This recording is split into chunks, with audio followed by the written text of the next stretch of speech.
Tu parles de voiture. Je te raconte une histoire qui m'est arrivée quand j'arrive à Arsenal. J'arrive à Arsenal, 17 ans. Je ne peux pas encore conduire. J'attendais, j'allais sur mes 18. Quand j'ai 18 ans, Thierry Henry, il avait une. À l'époque, je sais pas, à l'époque, je crois que je gagnais. À l'époque, je pense que je gagnais. Je quittais de la France, je gagnais peut-être même.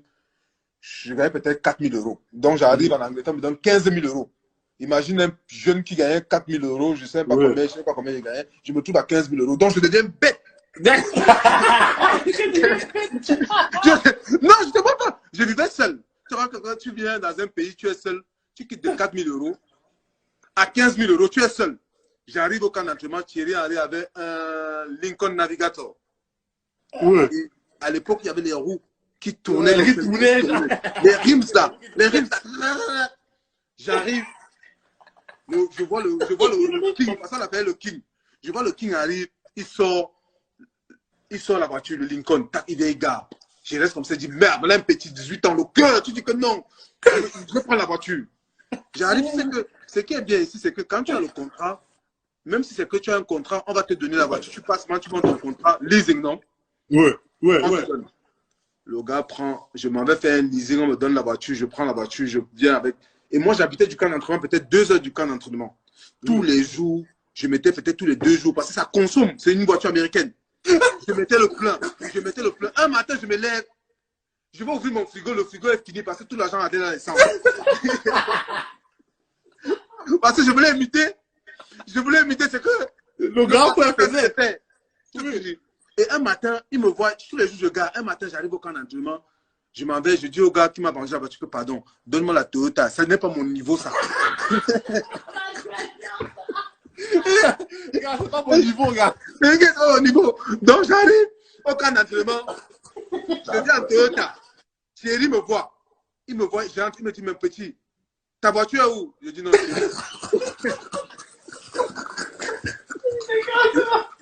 c'est pas mon niveau. Il m'a dit que mon petit, ta voiture est où? Je dis non, Titi, pardon, c'est pas mon niveau, laisse-moi, je suis là. Gars, moi j'arrive à petit Toyota ici tranquille. J'allais à la pompe d'essence tous les 2 jours. Je mettais le plein, je pleurais.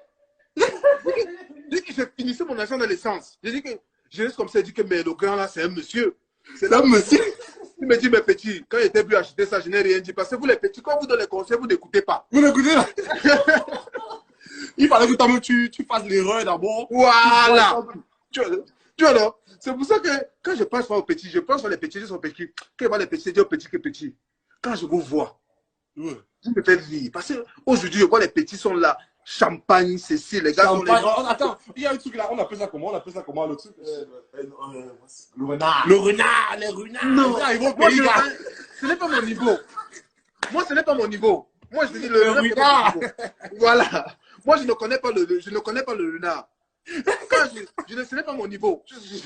Donc, moi, quand je dis au gars là que, je laisse comme ça, dit que les petits, tout ça, parce que nous, on est les sportifs, après 45 ans, moi, je suis souvent que, je disais à ma famille que la vraie vie, c'est à 45 ans. La vraie vie. Tu vois, aujourd'hui, quand tu achètes une Bentley, une Ferrari à 20 ans, tu es inconscient, tu es insouciant. Quand tu vois un homme de 50 ans aller acheter, sortir l'argent, acheter la Ferrari ou une Bentley, ça veut dire que c'est un homme, c'est un monsieur. Un homme, regarde, j'appelle. Oui! À 20 ans, tu es encore là, tu dandines de gauche à droite. Mais, oui, franchement, je te jure.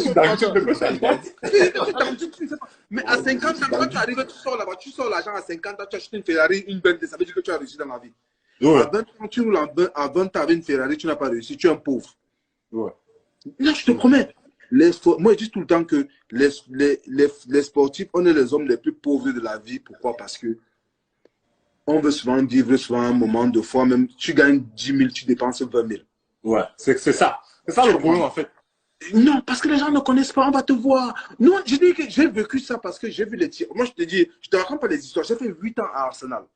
8 ans à Arsenal, et dis-toi bien que je gagnais bien ma vie pendant les 8 ans que j'ai fait. Non, pendant les 8 ans, les 4 dernières années, j'ai commencé à bien gagner ma vie. Tu vois, je veux dire, je gagnais bien ma vie.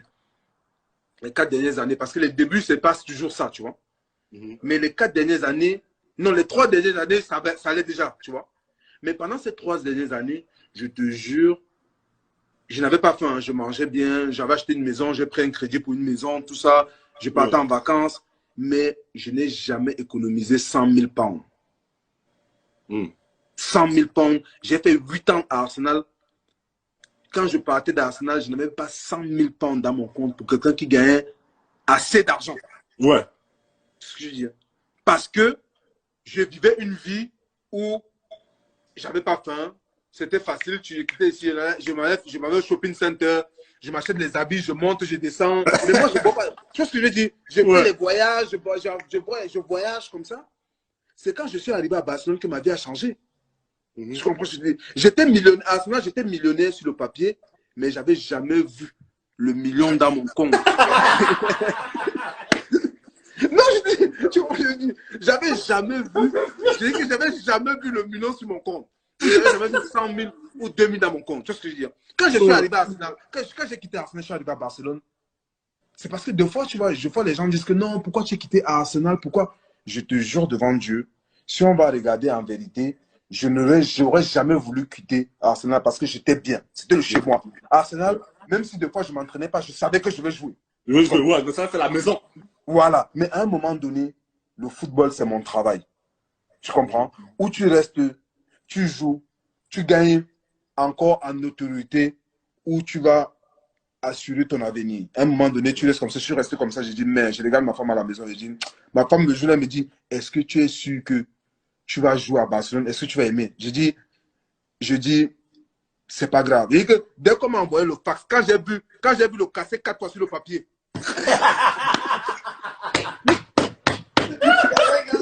tu vas le casser 4 fois sur le papier. Je dis, mais non, ma vie a changé. Tu vois, oh, on m'a appelé. On m'a appelé, le gars m'a dit, tu vas aller à Barcelone. Je dis, j'ai d'abord hésité, tu vois, non? J'ai d'abord hésité. ouais. J'ai dit, j'ai d'abord hésité. Et quand il m'a envoyé le fax, je regarde le papier. J'ai tchakalisé ça comme ça, bien que je te dis. Il dit, merde!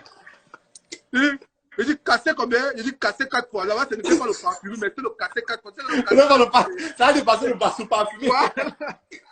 Et quand je vois ça, merde! J'ai dit, quand le gars m'a appelé, le directeur sportif m'appelle, il me dit, oui, tu sais que tu ne vas pas jouer. Comme, je ne voulais même plus dire ce qu'il était en train de mettre chacalisé là. Je ne voulais même pas. Moi, c'était les chiffres. Tu vois, là. Le chiffre, la honte tourne les yeux là-bas. Tu parlais de quoi? C'est là où j'ai dit que quand je suis arrivé à Barcelone, ma vie a changé. J'étais millionnaire dans le compte. C'était plus dans le papier. Que tu viens, tu n'as plus rien. C'était dans... Parce que non, parce que quand je disais d'abord partout, il dit que les chiffres de Google, parce que les gars sont là, ils voient des chiffres à Google, c'est pas, ils pensent que c'est la réalité. C'est ça que les gens ne comprennent pas. Et beaucoup de gens vivent par rapport à ça. Au lieu de vivre par rapport, tu penses que non, ok, il faut que je save ça, je garde ça, que j'investisse ici, pour que l'argent continue à tourner, ça revienne. Et que dans la vie, à la fin de la journée, c'est que tu prends soin de ta famille et que tu sais que demain, quelqu'un peut dire que, oh, Pascal a fait ça et que c'est grâce à lui de hier, je vais faire aujourd'hui, je suis celui-ci, j'ai fait ça. Il m'a donné l'inspiration, il m'a fait ça. À la fin de la journée, c'est ça, et que ma famille est tranquille. Ça, c'est la vie, hein.